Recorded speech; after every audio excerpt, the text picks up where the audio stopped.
joue un petit peu de tout. Il y a quelques jeux que j'ai pas téléchargés sur le portable. D'accord.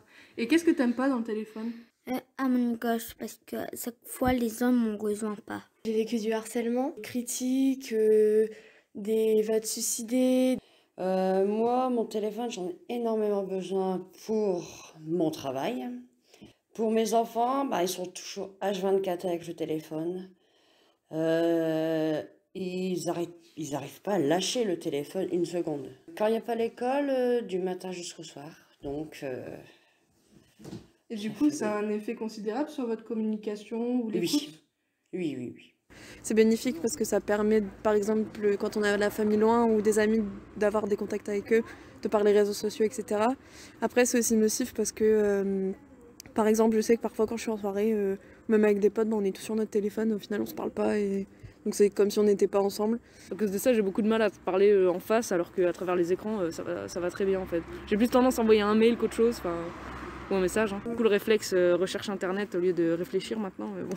Harcèlement sur ce qui est Twitter, Curious Cat, que des trucs comme ça. C'est des gens anonymes, donc ils en profitent pour parler et dire ce qu'ils pensent des autres. Ça pèse sur notre morale, c'est-à-dire qu'à force d'être sur les écrans, on a des maux de tête, de la fatigue. Alors ce qui me déplaît, c'est que le téléphone est sans cesse en train de sonner. Au moment, à chaque fois où je suis en train de faire des dossiers très importants ou que je suis en communication de l'autre côté. C'est un point négatif parce que ça nuit à la relation entre couple et famille et aussi bien amis. Par contre, il y a quand même des points positifs, c'est que le téléphone, c'est une amélioration de la vie. C'est quelque chose qui fait partie de l'être humain et puis ça fait partie du futur. Ça m'aide qu'en cas d'urgence, quoi. Et puis pour appeler mes enfants, pour avoir des nouvelles, quoi. Pour certaines personnes âgées, si c'est trop compliqué, ils n'arrivent plus à s'en sortir, quoi. Mais je trouve qu'un téléphone déjà simple, c'est déjà bien pratique, quoi. Il y a ma femme qui va au jardin. Elle a des difficultés à marcher.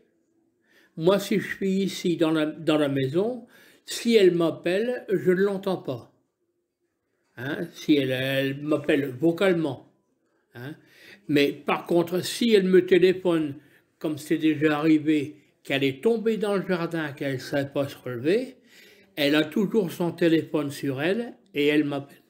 Les tablettes, c'est pratique. On peut voir la personne qui appelle. Les cabines téléphoniques ont été supprimées à l'extérieur. Comment communiquer avec une personne si on n'a pas de téléphone? Auparavant, on avait toujours des pièces de monnaie, on savait où se trouvait la cabine, on mettait une pièce dedans, on parlait. Et maintenant, ces cabines, ça n'existe plus, dont l'utilité du portable.